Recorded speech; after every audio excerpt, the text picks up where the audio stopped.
Tripura Chemist and Druggist Association Bakakti Kokti Shalo Mega Health Camp Songsajaka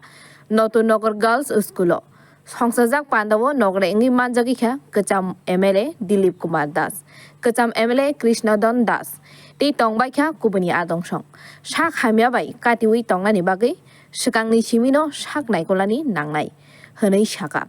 Jara Jarawa Shak Hamia Angmani Katinani Nankukmani Kok Rong Notibo Kusawi o Pandawo Kok Naraka ধন্যবাদ জানাই druggist and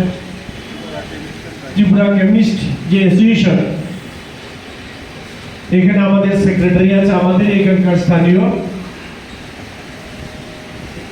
সেক্রেটারির সাথে কথা বলার সাথে সাথে যেটা বললাম যে আমরা একটা এখানে হেলথ ক্যাম্প করব কয়েকদিন আগেই আমরা একটা ভালো হেলথ ক্যাম্প করেছি ভালো সাড়া পেয়েছি যেটা গোয়ালবস্তিতে করেছিলাম সেখানে 21 জন ডাক্তার অংশগ্রহণ করেছিলেন সবগুলো বিভাগের এই ডক্টররা এখানে ছিলেন ওইখানে আমাদের একটা অভিজ্ঞতা হয়েছে যে আমাদের প্রচুর পেশেন্ট চোখ এবং চর্মরোগের আছে মেডিসিন তো কমন এই জন্য আমরা বিশেষ করে চোখ এবং চর্মরোগের ডাক্তাররা নিয়েছি মেডিসিনের ডাক্তাররা আছেন অন্যান্য অনকোলজিস্ট ক্যান্সারের ডক্টররা আছেন অন্যান্য ডাক্তাররা আছেন তো আগের পার্টটা হয়েছিল গোয়ালবস্তি এবং আপনারা যারা জানেন সবাই জানেন যে এই এলাকার বর্জনের মধ্যে সবচেয়ে দরিদ্র এবং পিছিয়ে পড়া এলাকা হচ্ছে গোয়ালবস্তি এবং সেই হেলথ ক্যাম্পে প্রায় 500 থেকে 550 লোক সেখানে অংশগ্রহণ করে আমরা ওখানে 50টি চশমা বিতরণ করি আজকে এখানে চশমা আছে যাদের বয়স 40-এর উপরে এবং যারা বিপিএল অর্থাৎ এপিএল না তাদের প্রত্যেককে বিনামূল্যে চশমা দেওয়া হবে যারা এখানে এসেছেন আপনারা যদি নাও লাগে তাহলে আপনাদের বাড়িতে যদি কেউ থাকে সেরকম আপনারা বাড়িতে খবর পাঠান ওরা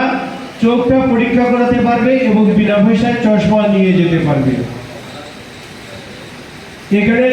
আমার ছোট বোন শিলা যে কথাটা বলেছে এলাকা আছে আমরা ধাপে ধাপে সবগুলো করছি তো এখানের মধ্যে আজকের যে জিনিসটা হয়েছে আপনারা আশা আমাদের কর্মী যারা আছে তাদেরকে দেখছেন এই আশা কর্মী এবং আমাদের স্বাস্থ্য দপ্তরের যে সমস্ত লোকরা আছে অন্যান্য দিন আপনারা দেখবেন অন্যান্য জায়গায় কোনো কর্মচারীকে ছুটির দিন বললে কেউ কিন্তু এগিয়ে আসে না কিন্তু একদম স্বাস্থ্য বিভাগীয় কর্মচারী যারা আছে তাদেরকেই দেখি তারা মাথা থেকে মধ্যে ছুটি বলে পদার্থটা চলে যায় যার জন্য কেউ এই প্রশ্নটা করে না ওরা বাড়ি বাড়ি গিয়ে প্রচার করেছে আর এইবারকার যে জিনিসটা আমাদের হেলথ ক্যাম্প আমরা আমার এখানে 5টা পঞ্চায়েত আছে পঞ্চায়েত বেস ঠিক করেছি যেখানে লঙ্কাপোড়ার কথা হয়েছে নারায়ণপুর এত পিছিয়ে পড়া বলা চলে না বরং চা বাগান যেখানে আছে সেখানে করা যেতে পারে কারণ এখানে আমাদের যে নরসিংগড় পিএসসি তার আন্ডারে আরো দুটো ডিসপেন্সারি একটা আছে এই এয়ারপোর্টের এখানে একটা আছে দুর্জয়নগর বাকিগুলো অঙ্গনওয়াড়ি সেন্টার এবং অন্যান্যগুলো আছে সেখান থেকেও কিন্তু প্রতিনিয়ত বিভিন্ন ধরনের সাহায্য হয় যেমন গর্ভবতী মায়েদের আশা কর্মীরা জানে ভালো আমি এই পশ্চিমবঙ্গ ইউপিএসসিতে বসি এই যে স্পেশালিস্ট সপ্তাহে একদিন আর ইয়েতে এলবার্ট ক্লাবের এখানে যে জায়গাটা আছে ভাটিয়াবাড়িনগর এখানে একদিন বসি শুক্রবার বসি এখানে আর এখানে বসি বুধবার তাতে আমি যেখানে বসছি যে স্পেশালিস্ট হিসেবে আমি দেখতে পাচ্ছি যে প্রচুর মানুষ এখানটার মধ্যে আসছে ফলে তারা আমার যেহেতু কাজটা এখন একটু কম সেই হিসাবে আমি আমার স্বাস্থ্য পরিষেবার মধ্যে নিজেকে ঢুকাতে চাইছি রেজাল্টটা আমরা খুব ভালো আমরা পাচ্ছি আর কি তো আগামী দিনে আমরা যারা এখানে শিক্ষিত যেমন সাংবাদিকরাও যারা আছেন বা অন্যান্য যারা আছে স্বাবলম্বী যাদের বলে চাকরি করেন আমাদের কিন্তু অনেক কিছু ভাবার জায়গা আছে যে আগামী দিনে ধরুন 2050 সালে পৃথিবীটা কি দাঁড়াবে আপনারা নিশ্চয়ই জানেন যখন কম্পিউটার আসলো তখন এক রাজনৈতিক দল কম্পিউটার বন্ধ করে দেওয়ার জন্য আন্দোলন করেছিল অটোমেশন বন্ধ করতে হবে কি না মানুষের কাজ কমে যাবে কিন্তু দেখা যাচ্ছে অটোমেশন বা কম্পিউটার বা ডিজিটাল ওয়ার্ল্ড আসার পরে এখন মানুষের কিন্তু অনেক বেশি কাজ বেড়ে গেছে যেমন আমরা দেখি কল সেন্টার আজকে সার্ভে হয় সব জায়গায় কম্পিউটার আমাদের লাগবেই আগামী দিনে সুতরাং কর্মসংকোচন হয় একটা ধরনটা পাল্টায়। তো আগামী দিনে যে ব্যাপারটা এখন দাঁড়াচ্ছে, কম্পিউটার আমাদের রোবটে অপারেশন হবে, রোবটে মানুষের মন বিচার করবে, সব কিছু মানে রোবটই কন্ট্রোল করে দেবে। এখন আমেরিকা থেকে ভারতবর্ষের চিকিৎসা হয়ে যাবে। গাড়ি আসছে যেগুলো ড্রাইভার তো লাগবেই না, তাহলে ড্রাইভারের কাজও কমে যাবে। অটোমেটিক গাড়ি এমন হবে যে টিপে টিপে চলে যাবে। এখনো অলরেডি কিছু কিছু অটোমেটিক গাড়ি এসেছে। তো আগামী দিনের জন্য আমাদের 2050-এ কি হবে, এবার সব থেকে কঠিন যে চ্যালেঞ্জ সেটা হচ্ছে আর্টিফিশিয়াল ইন্টেলিজেন্স।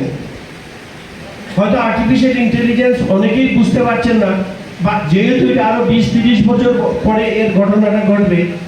সেদিন কিন্তু আমরা কিন্তু ভালো নাও থাকতে পারি। কাজেই এখন থেকে আমাদের কিন্তু প্রস্তুতি নিতে হবে। সেদিন রেগুলার চাকরি নাও থাকতে পারে, প্রাইভেট অর্গানাইজেশনগুলো চাকরি নাও নিতে পারে, কারণ মেশিন দিয়ে সে সব কাজ করে নেবে। সুতরাং বাকি যে জিনিসগুলো আসছে, মানুষের যে বেসিক চাহিদা, খাদ্য, বস্ত্র, বাসস্থান, শিক্ষা, স্বাস্থ্য, আপনারা আজকেই বোধহয় একটা নিউজ দেখেছেন, আমাদের প্রধানমন্ত্রী আগামী 5 বছর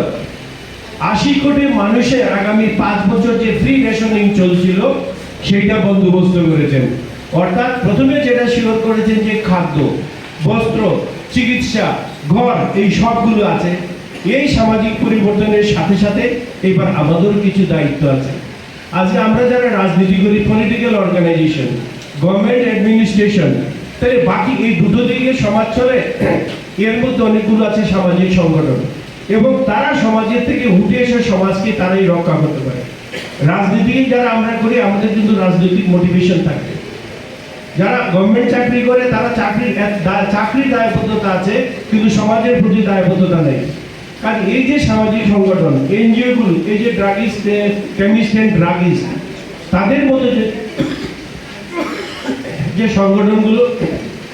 আগামী দিনে মানুষকে বাঁচিয়ে রাখা এবং তৈরি করার দায়িত্ব তাদের উপরে পড়বে। অর্থাৎ আমাদেরকে সেটা এখন থেকে তৈরি থাকতে হবে। আগরতলানি প্রাণনী কক্ষম ব্যুরো রিপোর্ট খুমপুই।